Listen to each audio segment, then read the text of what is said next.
avons ici un grand privilège d'avoir parmi nous, ici à Bloomington, Illinois, dans notre assemblée locale, notre bien-aimé frère et serviteur de Dieu, Moïse Ntumba, qui a servi le Seigneur plus de 30 ans maintenant en Afrique, en Europe, en Inde. Et nous avons le privilège de l'avoir parmi nous.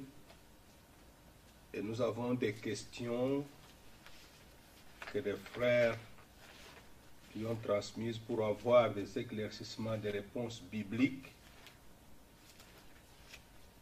Mais avant de commencer, nous aimerions lire une écriture dans 1 Timothée chapitre 2. 1 Timothée chapitre 2. J'ai lu le verset 3 et le verset 4. Cela est bon et agréable devant Dieu notre Sauveur, qui veut que tous les hommes soient sauvés et parviennent à la connaissance de la vérité.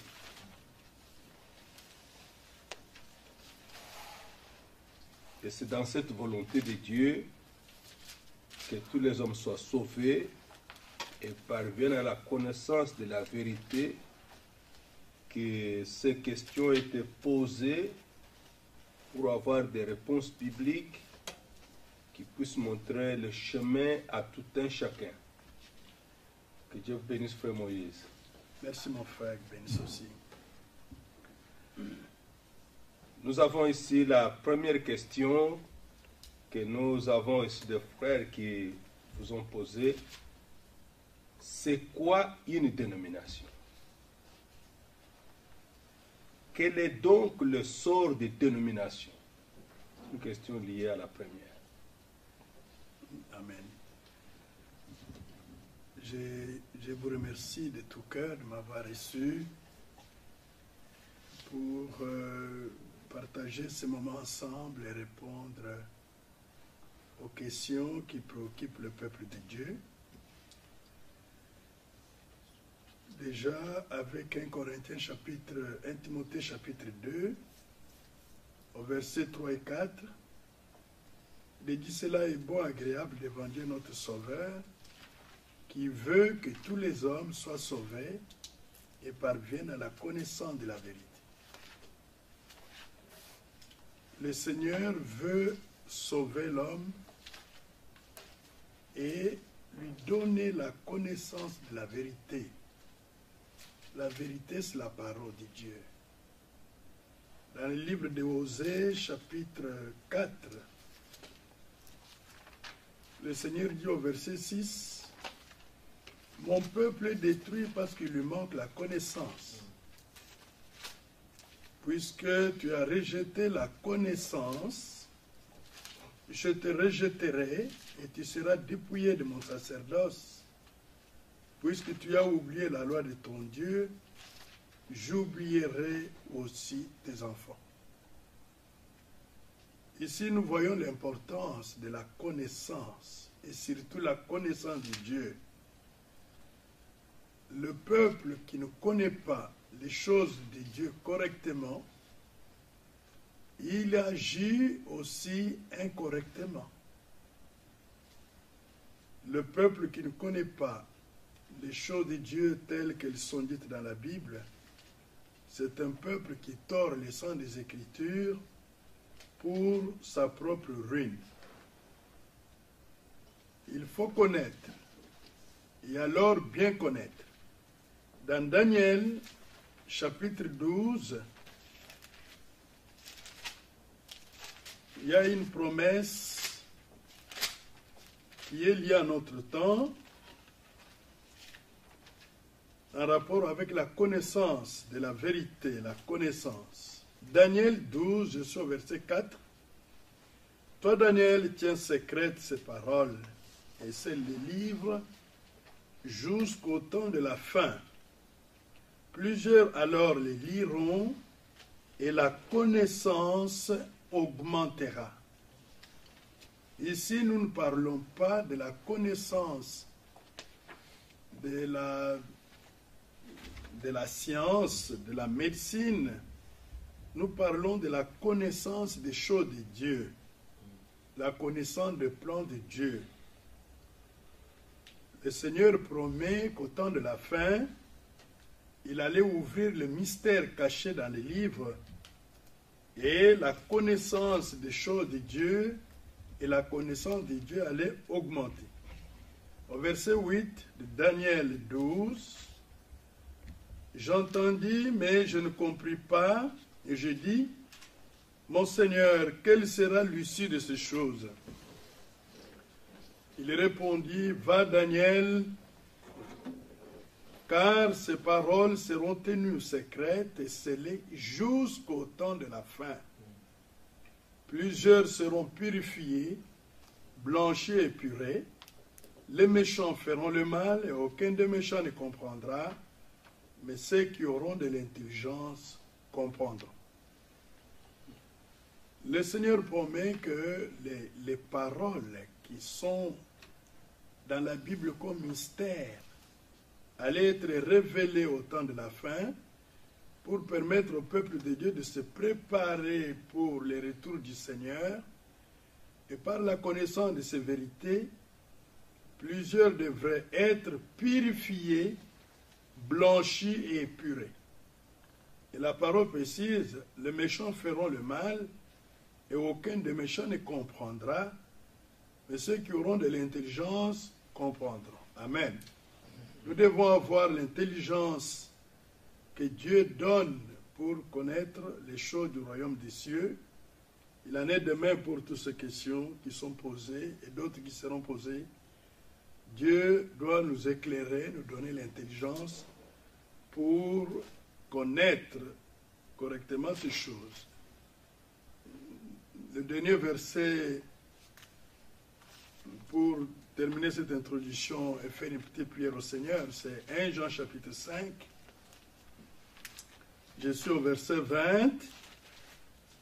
Nous savons aussi que le Fils de Dieu est venu et qu'il nous a donné l'intelligence pour connaître le véritable. Dans une autre version, il est dit pour connaître les dieux véritables. Et nous sommes dans le véritable. Vous comprenez qu'il s'agit du Dieu véritable en son Fils Jésus-Christ. Et voici la révélation. C'est lui-là, le Fils, qui est le Dieu véritable et la vie éternelle, évidemment manifestée dans la chair. Petits enfants, gardez-vous des idoles. Je vais prier pour remettre ce moment au Seigneur. Notre Dieu, Père Céleste, nous te remercions pour ce temps que tu nous donnes pour parler de ces choses, des choses de ton plan. Et nous te demandons de donner l'intelligence pour les pénétrer, pour saisir leur sens. Bénis mon frère, ton serviteur, Félix. Merci pour tout l'amour que tu as mis dans son cœur, pour ton œuvre et pour ton peuple. Bénis tous ceux qui tomberont sur cette vidéo, que toi tu leur enseignes des choses sûres et que par elles puissent s'attacher à toi pour le temps et pour l'éternité. Nous prions ainsi au nom de Jésus-Christ. Amen. Amen. Il est question ici de définir une dénomination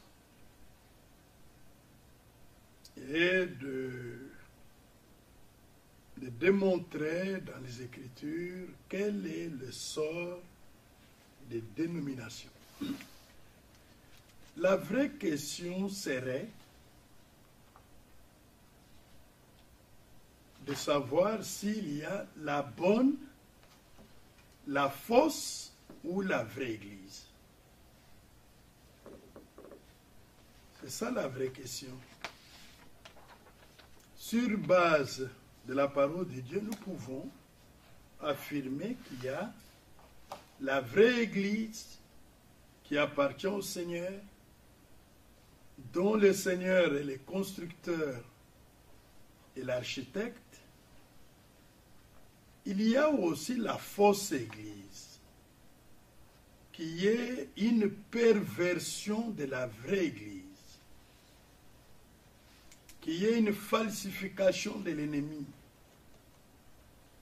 Si nous lisons dans Éphésiens, chapitre 4,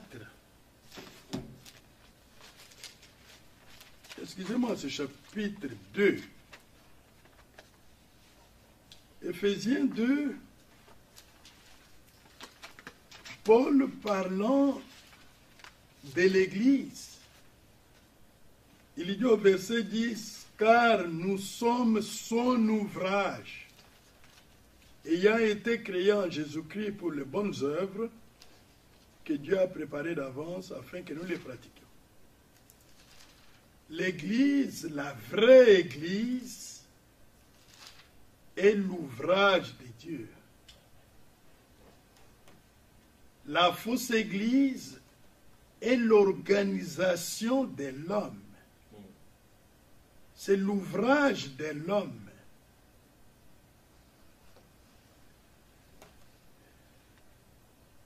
Mais pour avoir une bonne compréhension de ces choses, nous devons lire les Écritures qui montrent, qui donnent les caractéristiques d'une bonne Église. Et si vous prenez l'opposé de cela, vous avez la fausse Église, qui est une dénomination. Si nous lisons dans 1 Timothée, chapitre 3, à partir du verset 13, il est écrit, « Je t'écris ces choses avec l'espérance d'aller bientôt vers toi, mais afin que tu saches, si je tarde, comment il faut se conduire dans la maison de Dieu, qui est l'église du Dieu vivant, la colonne et l'appui de la vérité. » Amen. Amen. Amen. L'église du Seigneur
comme tu m'as envoyé, moi aussi je les envoie. Je ne prie pas pour eux seuls, seulement. Je prie aussi pour ceux qui croiraient en moi par leur parole. Vous voyez? Ils ont à transmettre les paroles qu'ils avaient reçues du Seigneur. Parce qu'ils sont les envoyés du Seigneur. Maintenant, la véritable Église du Seigneur a l'enseignement des apôtres, l'enseignement apostolique. Mais la dénomination s'écarte de l'enseignement apostolique. Or, la bénédiction du salut et toutes les expériences avec Dieu suivent la foi dans l'enseignement apostolique.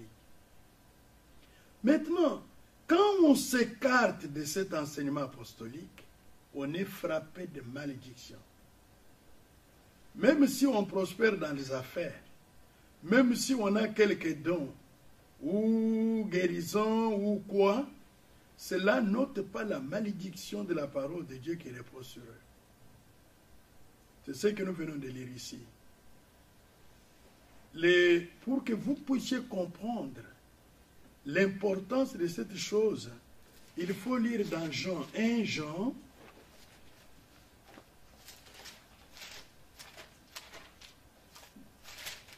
c'est un sujet très large, mais on donne des indications pour que vous arriviez facilement à discerner quelle est la vraie Église et quelle est la fausse Église que nous appelons la dénomination, l'organisation des hommes.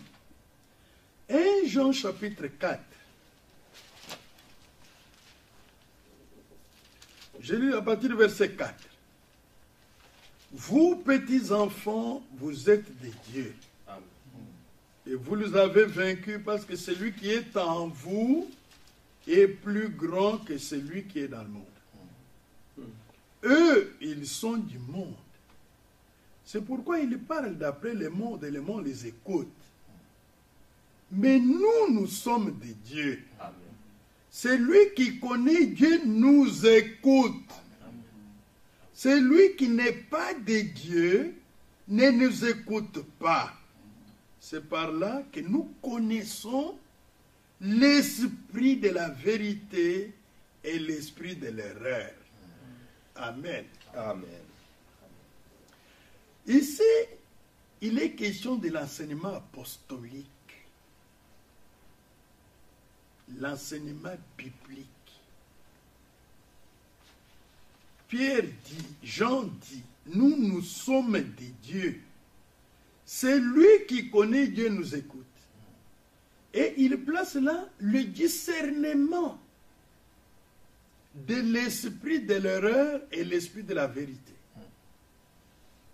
Tout esprit qui n'accepte pas l'entièreté de l'enseignement des apôtres, c'est un esprit de l'erreur.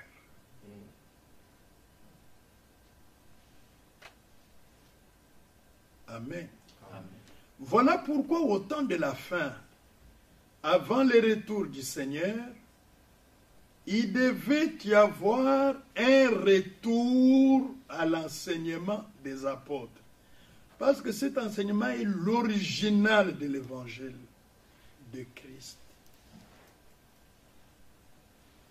Le renversement de cet évangile, la prédication apostolique, va produire une structure que les hommes appelleront l'Église, parce qu'il y a un rassemblement des gens, des hommes et des femmes. On cite même Jésus dedans. Mais ce n'est pas une structure qui a été suscitée par Dieu. Ce n'est pas une structure qui lui appartient.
donne la mort, c'est-à-dire qu'il les sépare de Dieu.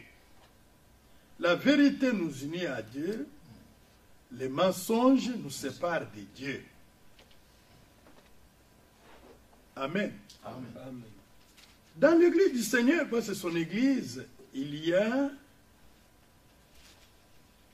un service qui est tenu. Comme dans l'Ancien Testament, il y avait un sacerdoce. Mais remarquez que tous ceux qui étaient appelés à travailler dans le sacerdoce lévitique, tous étaient appelés et choisis par Dieu. Oui. Moïse était appelé et choisi par Dieu pour faire la tâche à laquelle il était appelé. Aaron était appelé aussi. Les Lévites et les sacrificateurs. Chacun avait un travail que Dieu lui avait confié. Ce n'est pas Moïse qui s'est réveillé un matin, il a commencé à établir les gens comme il voulait. Non. Tout s'est fait de la part de Dieu, parce que comme le peuple de Dieu est la maison de Dieu, c'est lui, Dieu, qui doit y mettre l'ordre. Il doit établir qui il veut, il peut confirmer qui il veut. Amen. Amen. C'est pourquoi quand nous regardons dans Corinthiens, 1 Corinthiens, chapitre 12,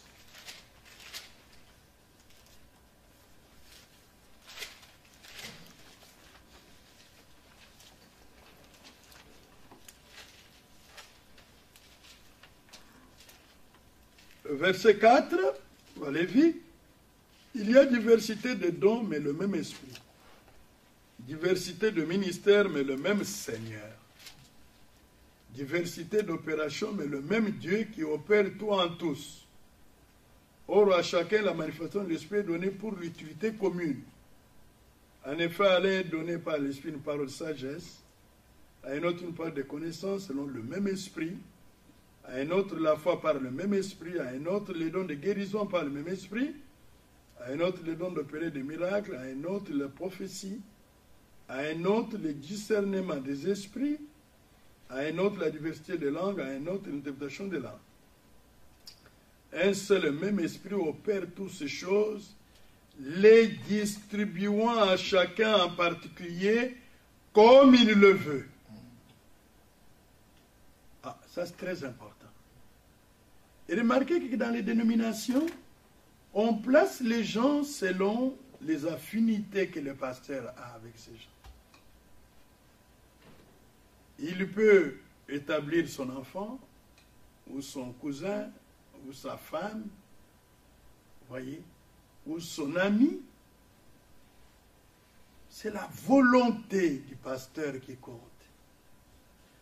Mais dans l'église du Seigneur, ce n'est pas les hommes qui établissent les hommes dans le ministère. C'est Dieu qui établit les hommes dans le ministère. C'est pourquoi au verset 28, et Dieu a établi dans l'Église, premièrement des apôtres, secondement des prophètes, troisièmement des docteurs, ainsi de suite. Vous pouvez lire la suite. Mais qui a établi? C'est Dieu qui a établi. Comme vous êtes ici, vous devez savoir que cette église a été suscitée par le ministère de la parole. Ça, c'est très important. C'est-à-dire que Dieu envoie un ministre, il commence à prêcher seulement la parole. Ne vous parlant pas de l'argent, ne vous parlant pas des maisons, il vous prêche seulement la parole. La parole commence à appeler les gens. La parole fraye le chemin dans le cœur des gens. Et un groupe commence à se former. Mais ça, c'est une église suscitée par l'action de l'Esprit de Dieu. Amen. Bon, mais maintenant, quand les hommes viennent, les femmes viennent, le temps viendra où il faut établir l'ordre divin. Parce que quel est l'ordre divin dans l'église? La vraie église. Prenez, parce que ce que nous avons lu, les ministères, c'est l'ordre dans l'église, corps de Christ. Mais il y a un ordre dans l'église locale. N'est-ce pas?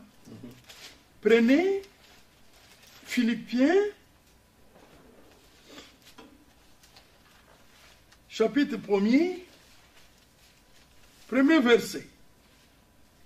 Paul et Timothée, serviteurs de Jésus-Christ, à tous les saints en Jésus-Christ qui sont à Philippe, aux évêques et aux diacres. Amen. Amen. Amen.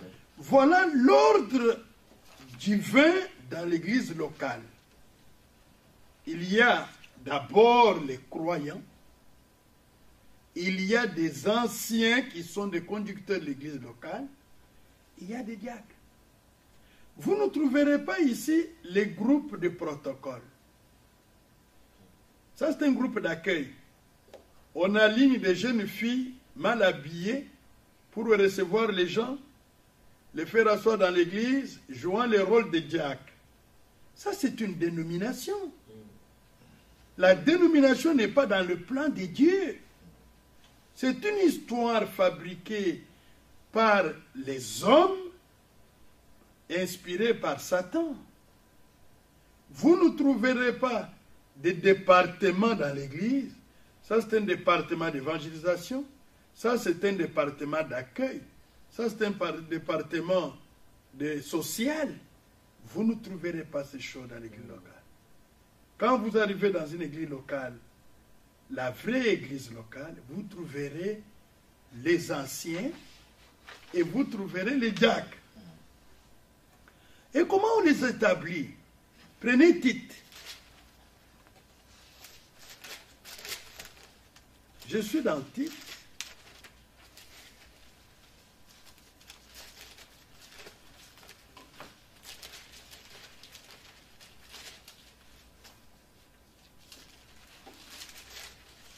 Vous êtes là? Je suis au chapitre 1er, verset 5 à 6. Je t'ai laissé en Crète afin que tu mettes en ordre ceux qui restent à régler et que selon mes instructions, tu établisses des anciens dans chaque ville.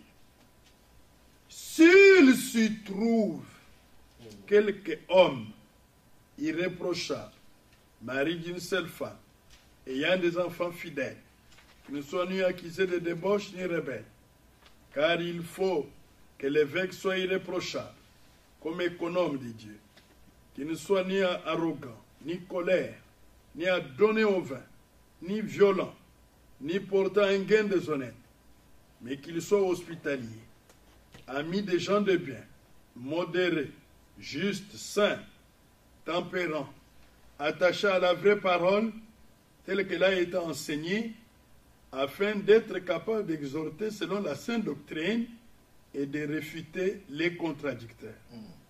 Amen. Amen. Remarquez ici que Paul, qui était apôtre, il a porté l'évangile partout en Crète. Lui devait continuer la mission pour laquelle le Seigneur l'avait envoyé. Mais une église a été suscitée en Crète.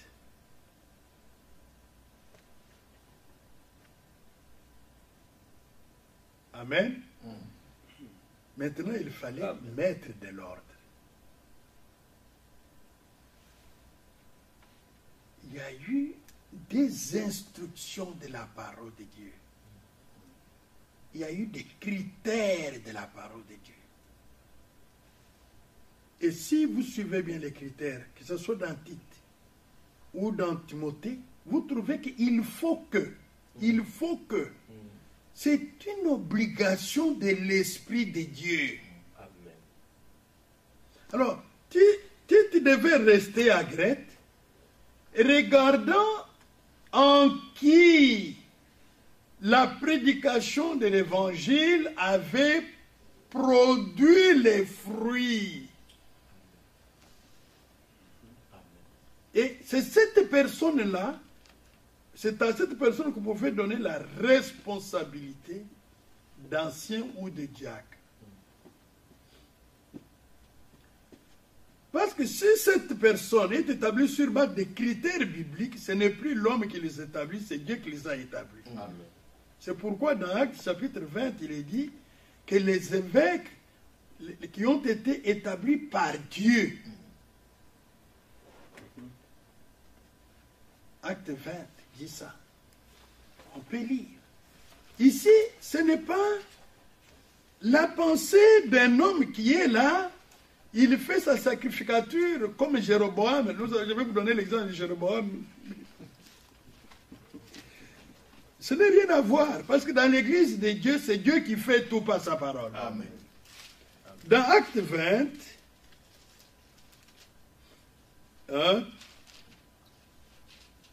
commençons par le verset 26, vous connaissez. C'est pourquoi je vous déclare aujourd'hui que je suis pur du sang de vous tous, car je vous ai annoncé tous les conseils de Dieu sans en rien cacher. Prenez donc garde à vous-même, à tous les troupeaux sur lesquels le Saint-Esprit vous a établi évêque, Oui. pour paître l'église du Seigneur qu'il s'est acquise par son propre sang. Amen. Pendant qu'il parle de l'église du Seigneur, qui s'est acquise par son propre sang, le verset 29 annonce déjà qu'il y aura, par le faux enseignement, il y aura les dénominations. Je sais qu'il s'introduira parmi vous après mon départ des loups cruels qui n'épargneront pas les troupeaux, et qu'il se lèvera du milieu de vous des hommes qui enseigneront des choses pernicieuses pour entraîner les disciples après eux. Vous voyez qu'eux n'ont pas l'enseignement du Seigneur. Ceux qui vont se retrouver dans la foi autour de leur enseignement forment un groupe de gens dans la fausseté qu'on appelle une dénomination. Est-ce que c'est clair? Amen. Amen. Amen. Ça, c'est très important. Il s'élèvera du milieu de vous. C'est-à-dire que déjà l'esprit de la prophétie avait annoncé que l'église du Seigneur sera là, établie par le Seigneur, dans laquelle le Seigneur va vivre, dans laquelle il y aura la parole de vérité du Seigneur, dans laquelle la vie de Dieu sera manifestée, l'ordre divin sera établi. Mais la parole même de l'esprit de la prophétie annonce aussi qu'il y aura aussi une fausse église, la fausse vigne, qui sera le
terminer ce point. Il y a beaucoup de choses que nous pourrons encore voir dans des prédications. Je voulais vous montrer comment il y a eu cette situation dans un roi.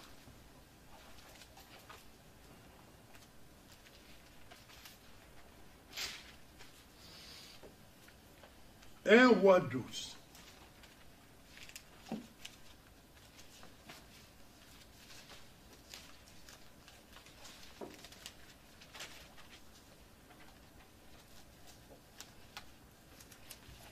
Je vous raconte d'abord l'histoire. C'est Salomon qui pêche contre les seigneurs. Il s'est lié à des femmes étrangères. En définitive, il a adoré les dieux de ces femmes étrangères. Le Seigneur va s'irriter contre Salomon à cause de sa fidélité à l'égard de David. Il n'a pas divisé le royaume d'Israël du vivant de Salomon. Le Seigneur lui a dit, après ta mort, je vais diviser le royaume d'Israël. Quand il est mort, son fils Roboam a accédé au trône. Il était jeune. Il a rencontré le peuple, le vieillard du pays. Il lui a donné un conseil de ne pas être dur avec le peuple. Verset 4, vous pouvez les lire, mais on voudrait aller vite.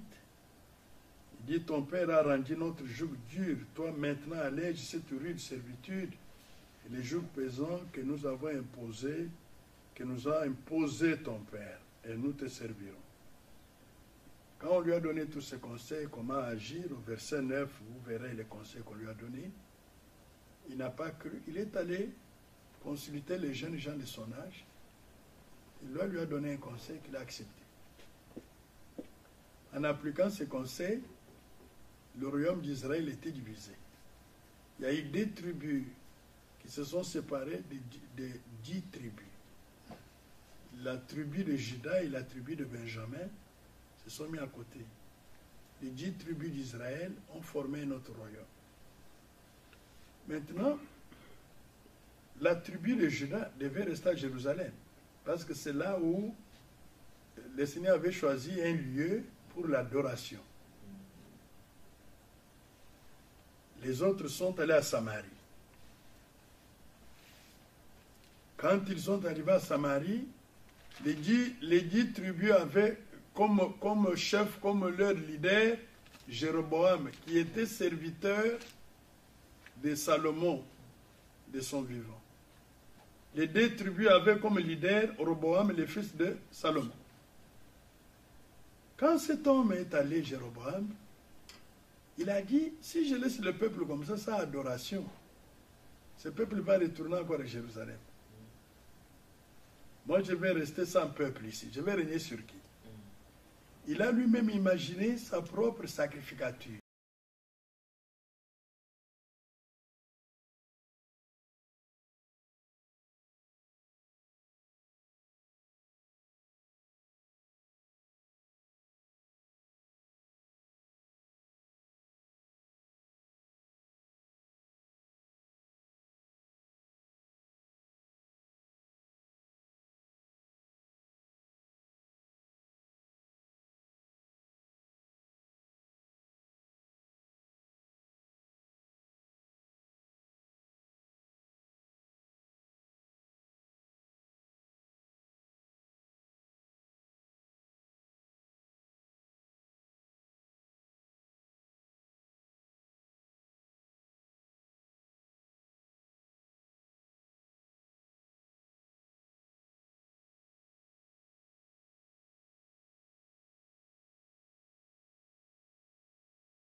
Amen.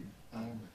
Et Paul dit ici, si quelqu'un croit être prophète ou inspiré, qu'il reconnaisse que ce que je vous écris est un commandement du Seigneur. C'est ainsi dit le Seigneur. Ces choses. Celui qui rejette ça, il a rejeté Dieu lui-même. Parce que Dieu est sa parole. Je me rappelle qu'à Kinshasa, le pasteur Coutinho, un jour, il tenait une campagne, il a fait une déclaration étonnante. Il a dit, moi, j'ordonne que les femmes puissent prêcher. S'il y a malédiction, qu'elle tombe sur moi. Vous voyez? Il a défié Dieu. Et je lui informe, si cette vidéo peut arriver sur lui, je lui informe qu'effectivement cette malédiction elle repose sur lui. C'est l'autorité de la parole de Dieu. Ici, on ne supplie pas les gens, parce que Paul lui dit, si quelqu'un l'ignore, qu'il l'ignore. Est-ce que la parole de Dieu est sortie de chez vous? Elle est sortie de Jérusalem, pas des États-Unis ici. La parole est sortie de Jérusalem. Elle a marché jusqu'ici, parce qu'elle devait atteindre toutes les contrées du monde, n'est-ce pas? Mais elle est sortie de Jérusalem. Si quelqu'un l'ignore, qu'il l'ignore.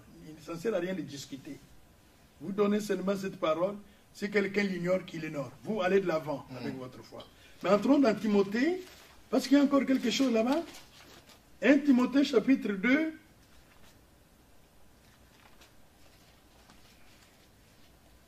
Je lis à partir du verset 11. 1 Timothée à partir du verset 11. Que la femme écoute l'instruction en silence, avec une entière soumission. Je ne permets pas à la femme d'enseigner, ni de prendre de l'autorité sur l'homme, mais elle doit demeurer dans le silence. Oui. Pourquoi?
il les prièrent de rester après eux. Il est resté là 2 jours.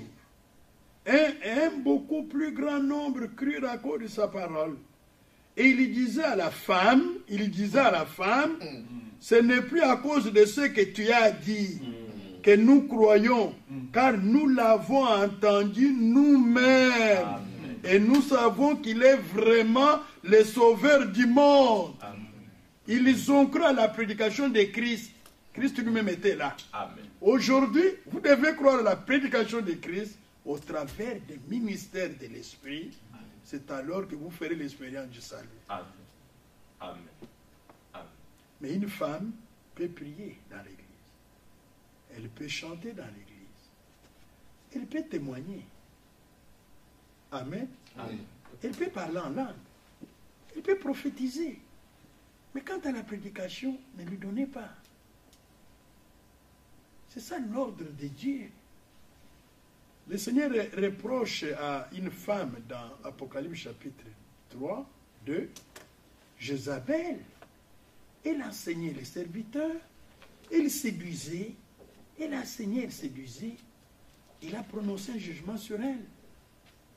Et cette femme est le type de l'Église catholique. L'Église catholique a ses propres enseignements. C'est pourquoi on l'appelle une prostituée. Pas le rapport à Christ. Elle a un esprit de prostitution. Comme cela est dit dans Osée. Il y a un esprit de prostitution. C'est-à-dire, elle se dit Église du Seigneur, l'épouse de Christ, mais elle ne reçoit pas la sémence de Christ. Elle reçoit une autre sémence. Elle est adultère. Une femme adultère, c'est une femme qui reçoit la sémence de quelqu'un d'autre, qui n'est pas son mari. Toutes les dénominations ont l'esprit de prostitution spirituelle sur elles. Elles sont condamnées par Dieu. Elles sont maudites. Elles verront la marque de la bête, elles iront subiront le jugement divin. C'est pourquoi, Apocalypse 18, sortez du milieu d'elles, mon peuple. Ne touchez pas à ce qui est impur, et moi je vous accueillerai. Amen. Oui. Revenez dans 1 Roi. Comme ça, on a quand même avancé parce qu'on a touché le point ici. Très bien. Alors, vous voyez, ils ne peuvent pas revenir à l'enseignement des apôtres qui est sorti de Jérusalem. Verset 28. Après s'être consulté, le roi fit 2 veaux d'or. Il dit au peuple, assez longtemps vous êtes monté à Jérusalem, Israël. Voici ton Dieu qui t'a fait sortir du pays d'Égypte. Il plaça l'un de ses chevaux à Bethel et il mit l'autre à Dan. Ce fut là une occasion de péché. Le peuple alla devant l'un des veaux jusqu'à Dan. Jéroboam fait une maison de haut lieu. Et il créa. Vous savez, quand on a nommé Monsengo cardinal, on a dit, le Vatican a dit, Monsengo a été créé cardinal, créé.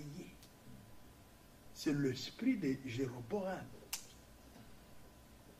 Il créa des sacrificateurs pris parmi tout le peuple et n'appartenant point au fils de Lévi. Vous avez vu?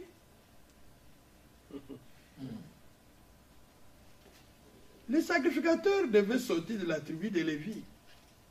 Mais lui, il est sorti de l'ordre divin. Il est sorti du plan de Dieu.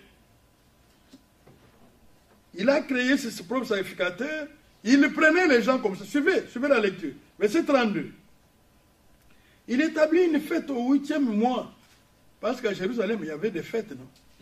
La Pâque, fête des nouvelles lunes, et ainsi de suite. Lui aussi a fabriqué sa fête. Le 15 jour du mois. Comme la fête qui se célébrait en Juda, il offrit des sacrifices sur l'autel. Voici ce qu'il fit à Bethel afin que l'on sacrifiât au veau qu'il avait fait. Il plaça à Bethel des prêtres de haut lieu qu'il avait, lui, avait élevés. Et il monta sur l'autel qu'il avait fait à Bethel le 15e jour du 8e mois, mois qu'il a choisi de son gré. Est-ce qu'il y a Dieu dedans? Non, non. Ah, très bien. Il fit une fête pour les enfants d'Israël. Il monta sur l'autel pour brûler des parfums. Voilà, il a fait sa propre adoration. Il a créé ses propres sacrificateurs. Il a fait tout ça. Voilà les types d'une dénomination. C'est la pensée de l'homme. Alléluia. Amen. Voilà les types d'une dénomination. Et il y a beaucoup de choses. Je pouvais vous parler de 1 Roi chapitre 8. Quand les filles d'Israël sont allées voir Samuel pour dire, tu es devenu vieux, tes enfants ne marchent pas droit devant nous, établis sur nous un roi, comme ça s'est fait chez les autres nations. C'est là où l'Assemblée d'Israël devient une dénomination. Parce qu'ils ont voulu le règne d'un homme à la place de Dieu. C'est Dieu qui était leur Dieu. Il dominait sur eux par la parole. La parole qui sortait des prophètes, le peuple le recevait, croyait, et le peuple se mettait en communion avec Dieu, par la foi en sa parole. Et Dieu combattait pour Israël. Sa présence était au milieu d'Israël, la colonne de feu, la nuée, l'arche était au milieu d'Israël, vous voyez. Là, Israël marchait comme un peuple vainqueur, invincible. Mais maintenant, ils ont introduit eux-mêmes une imitation aux autres nations. Comme les autres nations ont un chef qui est un homme devant eux, nous aussi nous devons avoir un chef devant nous. Or, l'église véritable du Seigneur, le chef, c'est Christ. Amen. Amen. Nous, en tant que conducteurs, serviteurs de Dieu, bergers, nous sommes vos serviteurs. Nous ne sommes pas vos chefs. Nous sommes vos frères. Vous nous devez du respect par rapport à la charge que nous avons. Mais nous sommes tous frères. Vous voyez cet esprit-là? Alors, ils ont demandé un roi sur eux. Dieu a dit, ils ne veulent pas que je domine sur eux. Donne-leur un roi. C'était la volonté permissive de Dieu. Mais Israël est devenu une dénomination. Alléluia. Amen. Bon, il y en a, tout ce que j'ai donné ici, ce n'est qu'un dixième de ce qu'on peut encore dire là-dessus. Mais s'il y a encore de petites questions là-dessus, on peut avancer, mais vous comprenez qu'il y a une église qui est basée, fondée sur la révélation spirituelle de la parole de Dieu, qui est la maison de Dieu, qui est la famille de Dieu, le royaume de Dieu. Il y a là-bas l'ordre de la parole de Dieu. C'est Dieu qui établit lui-même les ouvriers là-bas. Et le modèle de cette église se trouve dans l'enseignement apostolique. Tout ce qui est contraire forme une dénomination. Elle a sur elle l'esprit de prostitution. Parce qu'il ne prend pas ce que Christ a donné. Ils imaginent des choses. Je donne un exemple. Quand vous allez dans les dénominations maintenant, on fait les repas du Seigneur avec grenadier, avec Baco chez nous là. Il y a Vitalo maintenant, un gros comme ça qu'on appelle Vitalo, c'est tout rouge. Ils font le repas du Seigneur avec ça. Je connais un serviteur de Dieu à Kinshasa, il prêchait sur le repas du Seigneur. Il dit, si vous êtes dans un endroit, dans une ville où il y a le vin, prenez le vin. Mais si vous arrivez dans une ville où il n'y a pas de vin, prenez même une scole. Faites le repas du Seigneur. Vous voyez? Quelle confusion! Et nous avons tout clairement dans l'enseignement apostolique. Paul dit, je vous ai enseigné ce que j'ai reçu du Seigneur. Tout ce qu'il enseigne, c'est ce qu'il a reçu du Seigneur. Mais vous allez pervertir ça. Vous êtes qui d'abord? Pour changer l'évangile, vous attrapez la malédiction.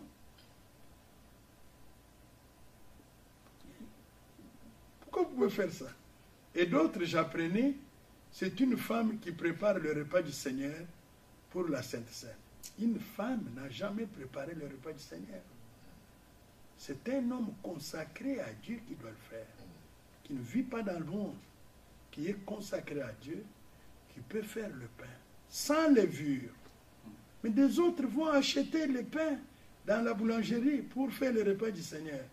Tout ça, c'est supporté dans les dénominations parce que ce sont les refuges de la fausseté.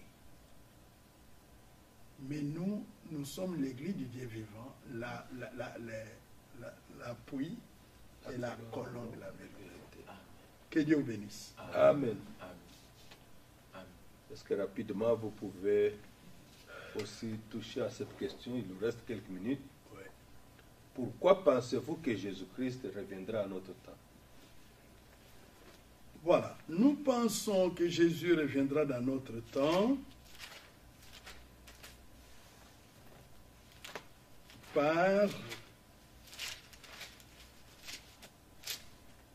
sur base des signes prophétiques qui devaient s'accomplir avant son retour. Nous sommes dans Matthieu 16. D'abord Matthieu 16. Oui.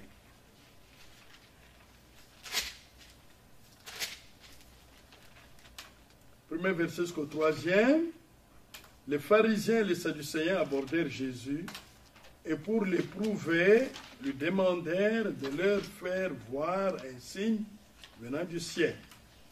Jésus leur répondit, « Les soirs vous dites, il fera beau car le ciel est rouge. Et le matin, il y aura de l'orage aujourd'hui, car le ciel est d'un rouge sombre. Vous savez discerner l'aspect du ciel, et vous ne pouvez discerner les signes des temps. » Amen. Oui. Dieu annonce les temps par les signes prophétiques. Il y a le signe qui s'accomplit dans le ciel, il y a des signes qui s'accomplissent dans la politique, sur la terre, dans la vie sociale. Le Seigneur a décrit tous ces signes pour donner à son peuple la connaissance du temps dans lequel nous vivons. Parce que nous voulons vous dire que nous sommes déjà à la fin du temps de la fin. Le Seigneur Jésus à la porte. Mais pour l'affirmer, il faut considérer certains signes prophétiques qui ont été donnés par le Seigneur lui-même dans la Bible.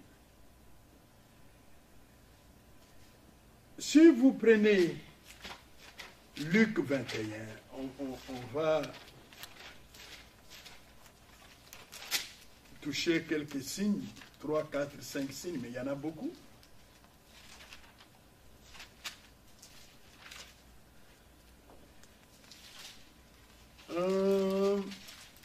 Je dis quoi? 21.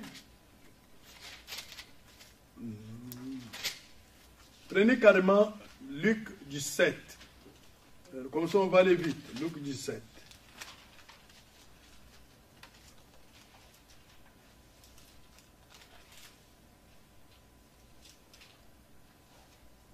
Regardons par le verset 25. Mais il faut auparavant qu'il souffre beaucoup et qu'il soit rejeté par cette génération. Ça, c'est la mort de Christ. Verset 26. Ce qui arriva du temps de Noé arrivera de même au jour du Fils de l'homme. Les hommes mangeaient, buvaient, se mariaient, mariaient leurs enfants jusqu'au jour où Noé entra dans l'arche. Le déluge vint et les fit tous périr. Ce qui arriva du temps de Lot arrivera pareillement. Les hommes mangeaient, buvaient, achetaient, vendaient, plantaient, bâtissaient. Mais le jour où Lot sortit de Sodome, une pluie de feu et de soufre tomba du ciel et les fit tous périr. Il en sera de même les jours où le Fils de l'homme sera révélé. La bonne tradition. Alors, verset 32, souvenez-vous de la femme de Lot. Celui qui chercha à sauver sa vie la perdra, et celui qui la perdra la retrouvera. Voilà, ici, on nous donne deux indications.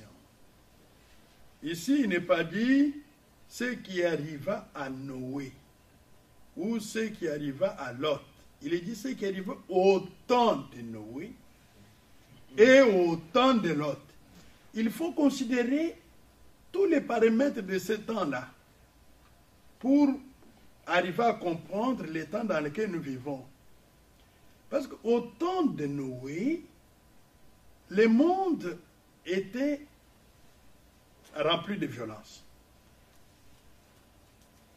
Genèse 6. La Bible dit que la terre était pleine de violence. Est-ce qu'aujourd'hui, la terre est-elle pleine de violence? C'est un signe sous nos yeux, sur Internet, à la télévision. Il n'y a aucun jour qui passe sans que vous puissiez vous rendre compte que partout il y a des violences, partout il y a des crimes qui sont commis, ainsi de suite. Deuxième chose au temps de Noé, les femmes, les filles des hommes, les fils de Dieu ont vu que les filles des hommes étaient belles. Aujourd'hui, vous ne voyez pas l'accroissement de la beauté de la femme? Oui. Genèse 6, vous verrez. Vous savez, on pourra toucher ça peut-être dans la prédication si Dieu le veut. Quand vous voyez la femme avec un désir de s'embellir, toutes les femmes sont belles.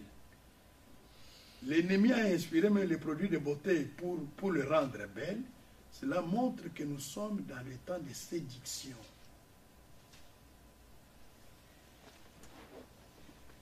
N'est-ce pas? L'accroissement de la beauté de la femme. Vous voyez le maquillage des femmes. Vous voyez le maquillage des femmes. C'est une histoire qui vient d'un esprit mauvais de Jézabel dans la Bible. Sarah ne se maquillait pas. C'est une marque du paganisme. Cette histoire-là. Voyez, l'accroissement de la beauté de la femme. Vous savez, une femme, quand elle n'est pas habillée correctement, elle est une pierre d'achoppement pour beaucoup de temps. Jésus a dit, si vous regardez une femme pour la convoiter, vous avez commis adultère avec elle dans votre cœur. Vous n'avez pas couché avec elle. Mais le jour du jugement, il va aller en enfer. Vous aussi, vous allez en enfer. Pourquoi? Parce qu'elle a exposé son corps et les hommes ont convoité ce corps. Si elle se couvre totalement, elle n'excite pas les désirs des hommes pour qu'on la convoite. Même si un homme la convoite, le péché là tombe sur l'homme et non sur la femme. Parce que la femme n'a pas participé au réveil des désirs chez l'homme. Bon, mais maintenant, quand un homme envoie sa femme à s'habiller, même nos frères, à s'habiller comme les femmes du monde, vous savez ce que c'est? Pourquoi il doit exposer son corps? Parce que vous avez ce corps dans votre maison entièrement. Pourquoi il doit exposer ça dehors? Vous l'exposez à devenir adultère. Et vous partagez ce mal avec elle.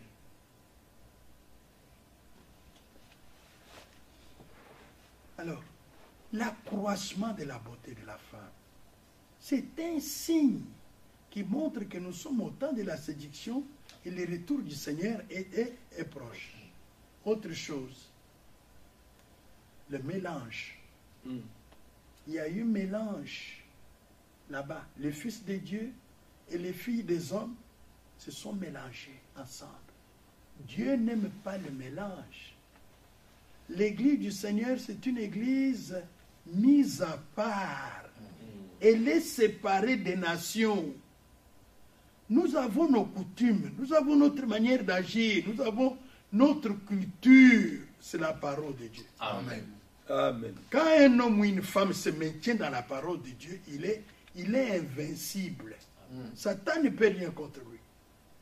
Mais quand vous sortez, vous devenez la cible du Satan. Ça devient une histoire compliquée. Amen. Oui. Mais au temps de Noé, il y avait aussi un message qui était prêché. Noé était prophète, il avait un message. Parce que la Bible dit au temps de Noé. Il y avait une prédication du message qui disait, le jugement de Dieu est suspendu sur cette population, vous échappez à cela, entrez dans l'arche. Autant au retour du Seigneur, il devait aussi y avoir un message du temps, pour le temps de la fin. Et il devait y avoir un message qui dit aux gens, séparez-vous du monde, sortez des dénominations, revenez à la foi biblique. Hein, frère Serge? Revenez à la foi biblique. Mettez votre vie en ordre. Bientôt, c'est le départ pour la gloire.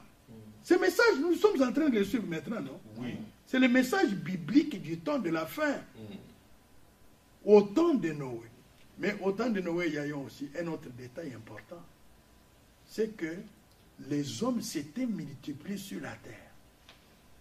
Vous savez, maintenant, là, l'ONU n'arrive plus à maîtriser la croissance de la population sur la terre.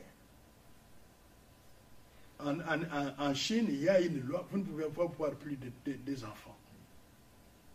Mais malgré ça, on ne vient pas en arrière, on ne redescend pas. Selon les dernières statistiques, on ne redescend pas. On ne fait que monter. On ne peut pas arrêter la prophétie lorsqu'elle doit s'accomplir. Il doit y avoir l'accroissement de la population, l'accroissement démographique à notre temps. Mais aussi, malgré les crises, qu'est-ce qu'il est dit? Il est dit les hommes mangeaient, vivaient, se mariaient les enfants et bâtissaient. Malgré les crises. Vous ne voyez pas les gens construire? Ils ne mangent pas, ils ne se marient pas. C'est la prophétie qui s'accomplit. Ça montre que Jésus est à la porte.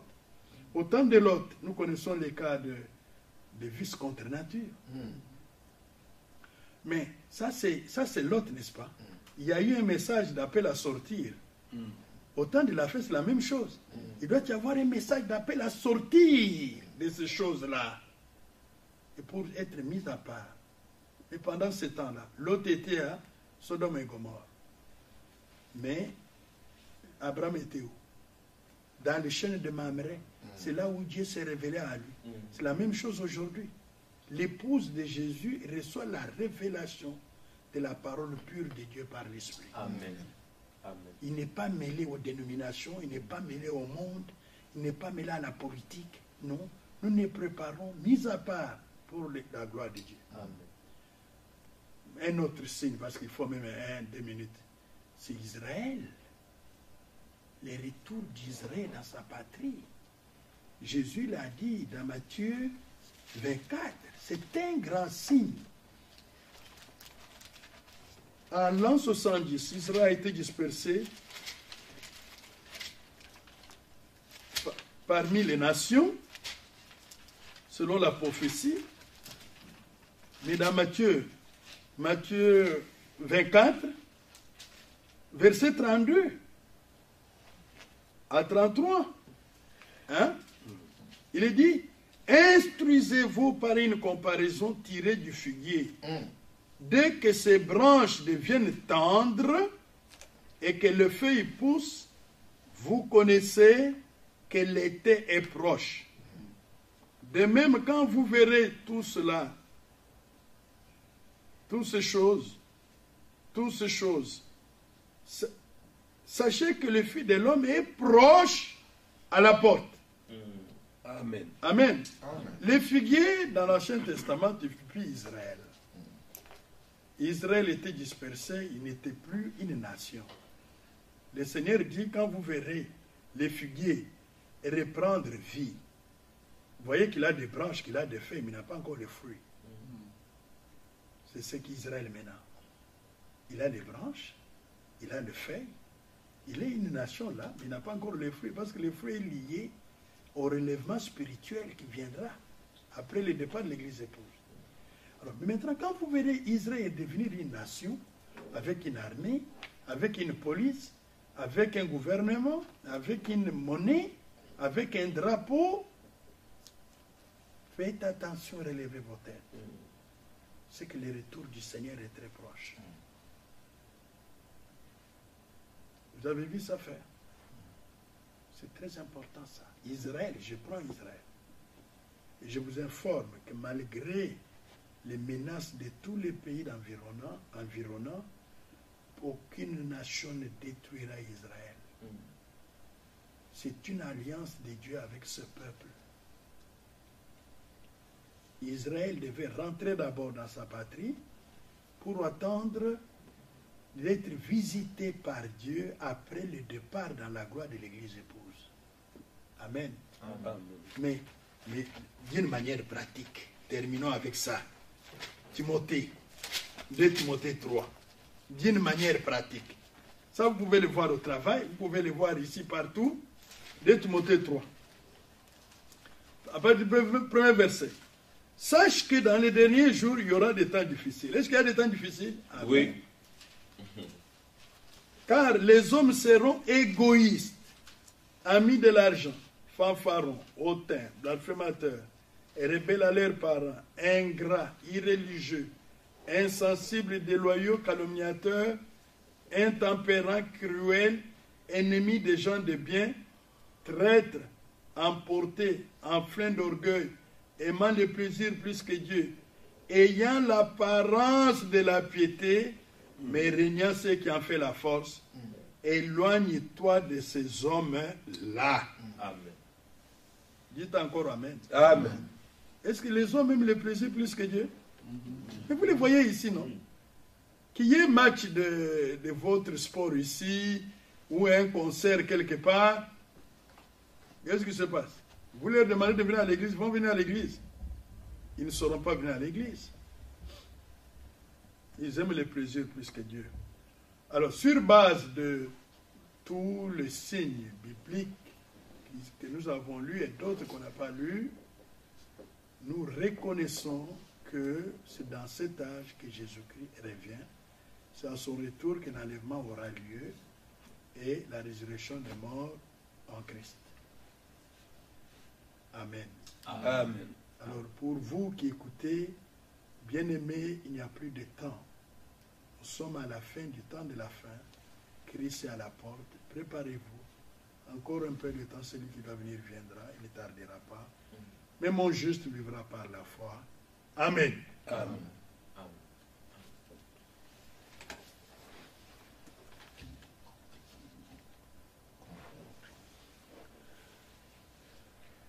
Nous pensons que nous sommes à la fin de cette interview.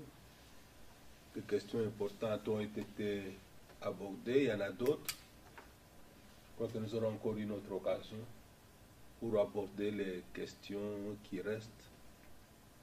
C'est très important pour ceux qui les ont posées et qu'ils attendent des réponses bibliques comme nous venons de les avoir. Amen. Nous vous remercions de tout cœur. Merci mon frère. Nous prions que Dieu vous bénisse richement. Amen. Amen. Amen. Pouvez-vous prier pour ceux qui écouteront Amen. cet exposé, ces réponses? Bien-aimé Père Céleste, Dieu fidèle, Dieu tout-puissant et glorieux, nous te remercions pour ton assistance.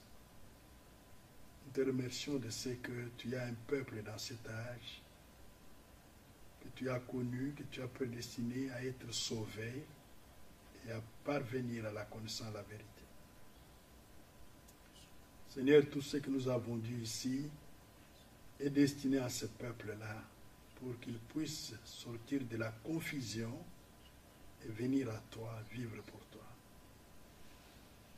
Bénis ton serviteur Félix. Bénis cette église qu'il conduit à Bloomington, Illinois. Bénis tous ceux qui recevront ces paroles par cette vidéo. Que ta grâce, ta miséricorde repose sur tout ton peuple racheté. À toi l'honneur et la gloire. Nous désirons que nous t'appartenions pour le temps et pour l'éternité. Merci pour toutes choses.